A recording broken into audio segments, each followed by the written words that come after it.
Hello students, welcome to MOS classes. आज हम 7th class English NCERT की book honeycomb की poem the shade के questions and answers को discuss करेंगे। Working with the poem, page number 49। Question number 1 में हमसे कहा गया है आंसर द फॉलोइंग क्वेश्चंस। इस क्वेश्चन के 4 पार्ट है, हम 1 बाय 1 चारों क्वेश्चंस का आंसर देंगे। फर्स्ट पार्ट में हमसे पूछा गया है who is the speaker in the poem, यानी कि इस पोयम में स्पीकर कौन है। इस पोयम में जो बोलने वाला है यानी कि जिसने ये पोयम सुनाई है वो कौन है। अगर आपने इस पोयम की रीडिंग वीडियो देखी है स्टूडेंट्स, तो उस पोयम को पढ़ने के बाद हमें ये अंदाजा लग जाता है कि इस पोयम को सुनाने वाला कोई बच्चा है। अब वो बच्चा बॉय भी हो सकता है और गर्ल भी हो सकती है, क्योंकि पोयम में ये तो मेंशन ही नहीं किया गया है कि स्पीकर यानी कि ये पोयम सुनाने वाला बॉय है या गर्ल है। और ऐसा भी हो सकता है कि इस पोयम द शेड के जो पोएट है फ्रैंक फ्लिन, ये उनके बचपन की कोई घटना है जो उन्होंने पोयम के रूप में लिखी है, यानी कि वो बच्चा फ्रैंक फ्लिन भी हो सकते हैं। तो इसके आंसर में हम लिखेंगे it is not very clear who the speaker is, यानी कि इस पोयम को पढ़ने से ये क्लियर नहीं होता है कि स्पीकर कौन है, यानी कि पोयम को सुनाने वाला कौन है। Perhaps the speaker is the poet himself. इसका यह मतलब है कि शायद पोएट ही स्पीकर है। परहैप्स का मतलब होता है शायद। सेकेंड पार्ट में हमसे कहा गया है इज शी और ही अफ्रेड और क्यूरियस और बोथ। इसका यह मतलब है कि जो इस पोयम को सुना रहा है यानी कि इस पोयम का सुनाने वाला डरा हुआ है या जिज्ञासु है या दोनों ही है। तो इसके आंसर में हम लिखेंगे the speaker seems to be both curious as well as afraid to go inside the shade.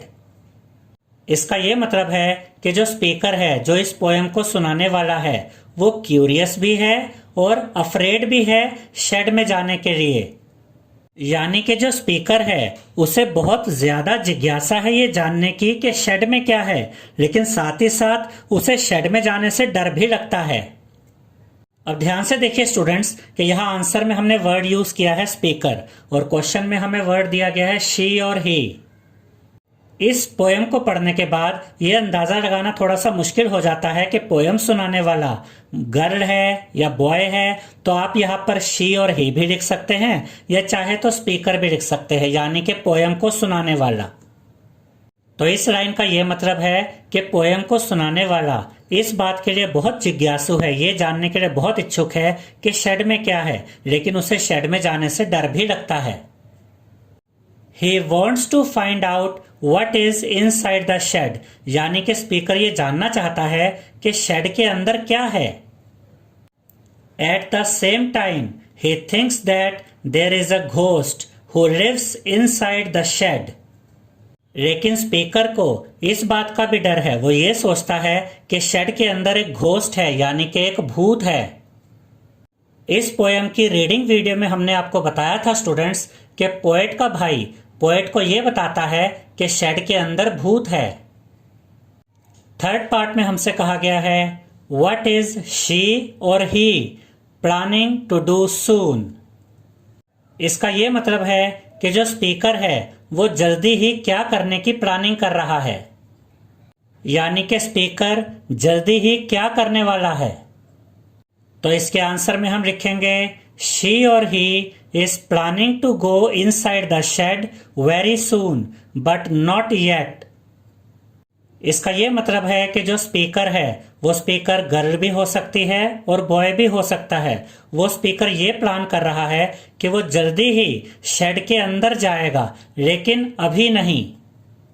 Fourth part में हमसे कहा गया है but not just yet suggests doubt, fear, hesitation, laziness और समथिंग एल्स। इस पोयम की रीडिंग वीडियो में हमने देखा था स्टूडेंट्स कि पोएम के एंड में स्पीकर यानी कि पोएम को सुनाने वाला कहता है कि मैं शेड में जाऊंगा लेकिन अभी नहीं। बट नॉट जस्ट येट का मतलब है अभी नहीं। और हमसे यहां पर यह पूछा गया है कि ये जो वर्ड्स हैं बट नॉट जस्ट येट यानी कि अभी नहीं, ये स्पीकर के बारे में क्या दिखाते हैं कि स्पीकर को डाउट है या फियर है, फियर यानी कि डर है, हेजिटेशन है, हेजिटेशन यानी कि हिचक है, लेजीनेस है यानी कि स्पीकर आलसी है, वो आलस की वजह से शेड में नहीं जा पा रहा, या फिर इसका कोई और मतलब है। Choose the word which seems right to you. और हमें इन दिए गए वर्ड्स में से वो वर्ड चूज करना है जो हमें सही लग रहा है, डाउट, फियर, हेजिटेशन या फिर laziness. Tell others why you chose it. और हमें यह भी बताना है कि हमने इनमें से जो वर्ड चूज किया, हमने वो वर्ड चूज क्यों किया। अब देखिए स्टूडेंट्स, स्पीकर को शेड में जाने के लिए किसी तरह का कोई डाउट नहीं था, इसलिए डाउट वर्ड को हम चूज नहीं करेंगे।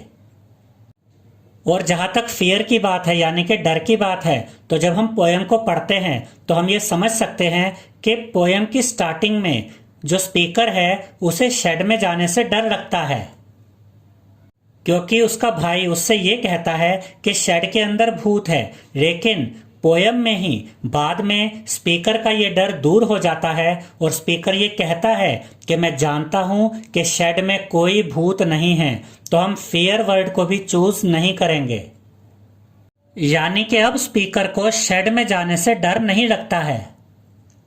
और अगर हम लेजीनेस की बात करें, आलसपन की बात करें, तो पोयम में ऐसा कुछ भी नहीं बताया गया जिससे यह पता चले कि स्पीकर आलसी है और आलसी होने की वजह से शेड में नहीं जा पा रहा है। तो स्पीकर शेड में नहीं जा पा रहा है, इसके लिए सबसे सही रीजन रहेगा hesitation.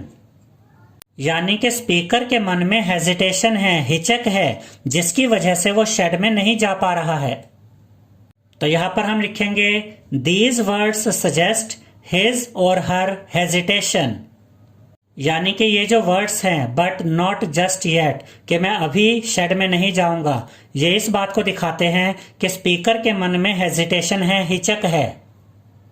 He or she wants to be more brave and more mature before going inside the shed.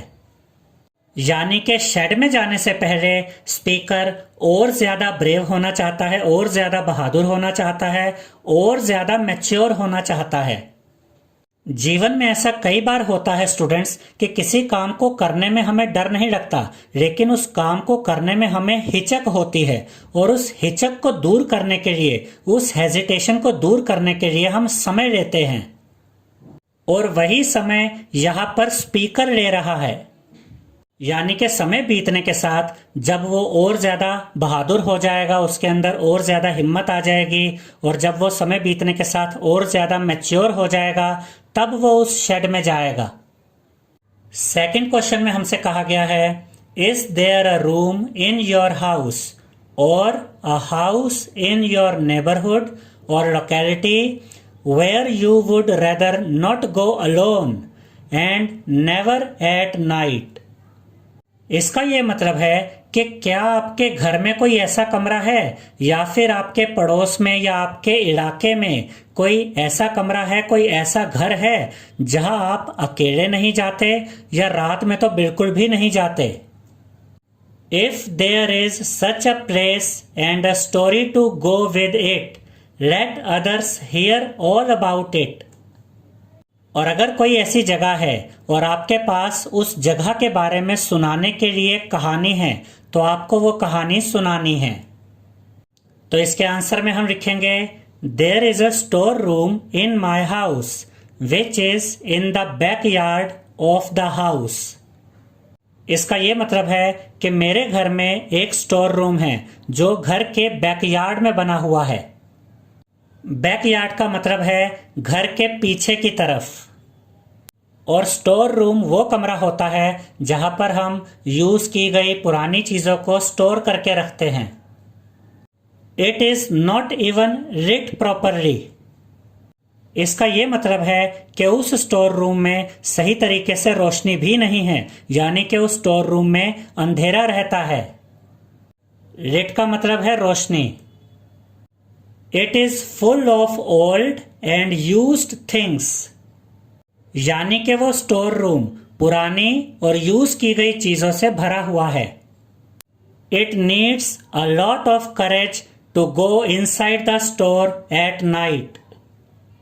इसका यह मतलब है कि रात के समय उस स्टोर रूम में जाने के लिए बहुत हिम्मत चाहिए। करेज का मतलब होता है हिम्मत।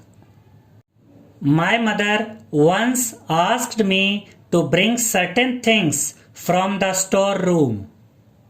इसका यह मतलब है कि एक बार मेरी माँ ने मुझसे उस स्टोर रूम में से कुछ चीजें लाने के लिए कहा।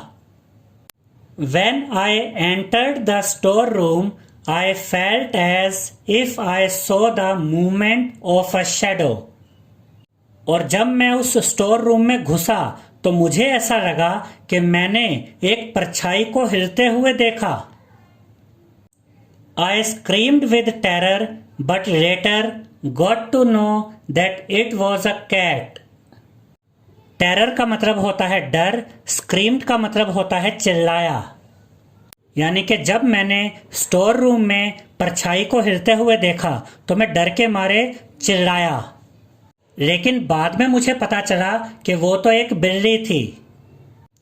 आई होप स्टूडेंट्स आपको हमारा ये वीडियो पसंद आया होगा।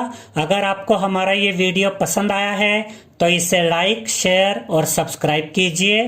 Thank you.